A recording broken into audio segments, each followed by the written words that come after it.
What's up, gamers? DreamcastGuy here, talking today about Splitgate, because this game has completely blown my mind, and in fact, this is a completely free-to-play experience that's actually one of the very best games in all of 2021. Now, typically, like 99% of the time, I do not talk about free-to-play games because they mostly just suck. They're complete garbage. So many of them are filled with stupid loot crates, predatory microtransactions, and stuff that's just made to taint the experience, whereas Splitgate is an utter masterpiece that is fun to play, the skins are nice, and frankly, it's just so well balanced that I have played hours and hours and hours of this almost every single day ever since I installed it on my PlayStation 5. So what I want to do is just break down the goods and the bads, and why I think this might be one of my favorite games that's dropped in all of 2021. Let's start things off by just talking about what Splitgate actually is. Essentially, this is a combination of the game Halo 3 with Portal. And yes, I'm being dead serious. Picture a game that has sniper rifles and grenade launchers and crazy abilities to teleport all over the place, and yet being incredibly balanced. I'm not sure how the heck they managed to pull this off, but it definitely works. Now, the major key thing here that makes it a very strategic shooter at times is the fact that these portals are very, very easy to drop. Basically, just your bumper buttons or L1R1 make you have an entrance or an exit. You can jump through an enemy portal, you can jump through a friendly portal, but you can also just straight up shoot through it. So one of my favorite tactics is being able to do stuff like, since these maps are incredibly vertical, you can straight up put portals way up on upper levels, down into the basement. You can do all sorts of different stuff to make it where you can straight up snipe from the sky while sitting in the basement. Now that probably sounds just completely insane, but the aspect of this that makes it stay very balanced is that portals can only be shot onto particular surfaces, which is like this textile, like tech-looking pattern here. This is the only place that you're allowed to actually put portals, and it makes where you can kind of learn the entrances and exits. You kind of figure out where the main people like to pop up, but what makes this incredibly fun is just the strategy of trying to figure out where you can go, where you should teleport. It makes it where getting across the maps can be very, very fast. Even these huge areas, if you get good at sniping that next portal drop, you can appear behind the enemy team and score some very, very juicy kills. But let me tell you about what I think is the best part of Splitgate, and the reason I think everybody is definitely needing to try it. This has some absolutely legendary specialty game modes, and this is truly the highlight of Splitgate. There's a few classic game modes that are more standard and things you'll probably recognize from other shooters, like Oddball. This is a game type that has it where there's like a skull in the center of the map, and whenever your team is holding it, you get a point for every single second that you can keep it, making it this gigantic challenge of scoring as many points as fast as possible in a gigantic match of keep away. Or something like King of the Hill, where you're trying to hold an objective point as long as possible to rack up a gigantic victory. But then there is some extremely unique stuff that I completely loved, like Zombie VIP. This is a game mode where basically what happens is that most of the team has baseball bats and nothing else, but one player is able to carry a shotgun with infinite ammo. But here's the big twist. The VIP, while he may have a gun, he can't create portals, whereas the zombies, they're allowed to basically teleport. They're going to be zipping in and out, trying to sneak up behind him. So being the VIP, you're able to score the points, you're able to get those headshots, but it is so intense because you cannot even predict where these monsters are going to come out next. But there's other modes in this that are just so delicious. Like, one of them is this one called Teabag Confirmed. On the surface, it appears to be like a standard deathmatch where you're trying to just get some kills, but basically the way this works is that when someone dies, you have to hump their body to get the score.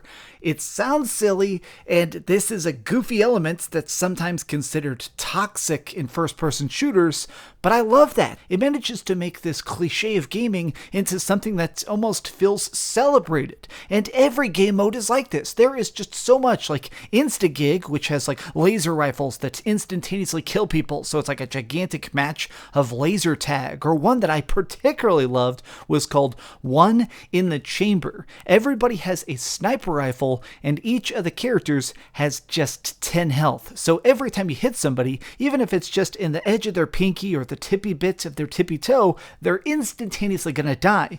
But the twist is that basically everybody gets one bullet. If you get a kill, you get your bullet back. So if you land a shot, congratulations, you can keep killing. But if you miss a shot, you're screwed until you bash somebody to death with your bare hands or come back to life.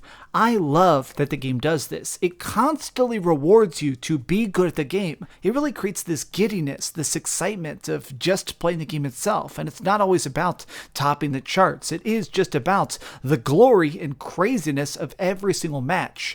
Now, what I want to do note is that this will not feel the same speed as some other modern shooters. The reason I said this feels a lot like Halo 3 is because of the speed of the character himself. While you are able to sprint, there is no sliding, there is no ledge grabs. You do have a jump jet, which allows some amount of verticality, but it's obvious that they want you to very much rely on these portals. The ability to blink from one end to the other is the primary game mechanic. They don't want you just sliding around and treating this like Call of Duty with some extra answers. It wants to be Halo, and this definitely comes down to the weapon choices. Nearly every single gun in this is just the ballistic weapons from the early Halos, stuff like SMGs, powerful pistols, and of course things like just a sniper rifle or a rocket launcher. Just things we've seen before have come back. But to me, this is a gigantic plus.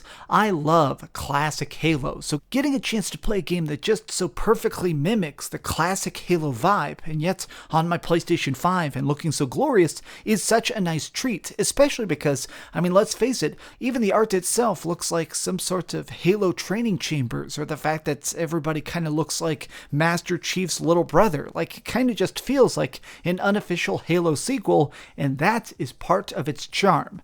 But we've talked a lot about the goods. There is some bads to this that I do want to talk about. Namely, I don't particularly like the ranked modes. In fact, they feel very limited. Early on, you have to play a bunch of casual matches to just level up in general before you even get access to the ranked matches. But once you start playing them, it's not a matter of difficulty. People are definitely more skilled in general when it comes to the ranked matches, but it's not just about like brutal headshots. To me, the problem is that it feels way too confined. I mean, kind of the problem is that whenever you're playing this ranked mode, you're just going to be doing like King of the Hill and trying to capture zones, Domination, which again is just capturing zones, or Team Deathmatch. Now, to be fair, the deathmatch modes that exist in ranked do have some like extra res timers and tinier team sizes to make it more tactical, but the real fun of Splitgate comes from the weird game modes. I mean, the best aspects of it and stuff come from the casual matches that are just so ridiculous with all the different oddness they've managed to shove into one tiny package. Additionally, and the developers are not going to want to hear me say this, I think the Battle Pass skins suck. Seriously, I bought the Battle Pass just because, I wanted to try and see what they had to offer. I think these skins are just terrible, and I regret buying the Battle Pass. I mean, I'm glad I'm supporting the developers because the game is so fun, but I don't know, I just want to play it. I don't care about being able to unlock this dumb-looking miner outfit. I don't want to get all this weird stuff that looks like knockoff Fortnite. I do not know what the heck you guys are thinking, but please do not go down this direction. Keep the game fresh, keep the game exciting, keep the game fun. And I know you guys trying to make something that's going to generate some cash, because clearly a bunch of dev money went into this, but please do not go down this avenue. Don't make it this bright, colorful, crazy, freaking Fortnite dance style game. Keep it rooted, keep it fun, and I'm gonna keep logging in. Okay, so we've heard some good and some bad, but let's go over the ratings board and put a big number on it. The score I'm giving to Splitgate is a 9 out of 10. This game is completely free, and it's on the Xbox, it's on PlayStation, it's on PC. It is a very, very good time. If this looks like something you might be into, download it yourself, give it a shot, see if it's good, see if it sucks, see if it's your tastes. But thank you so much for watching, gamers. If you enjoyed this video, please give it a thumbs up, share with your friends, and subscribe if you haven't already. But do me the biggest favor of all, and keep dreaming. Thanks so much for watching that video. If you want to see something else, you can always click this link to see what I put up last, or, subscribe and see what's coming up next. Also, I promise that whatever I do, it'll try not to suck.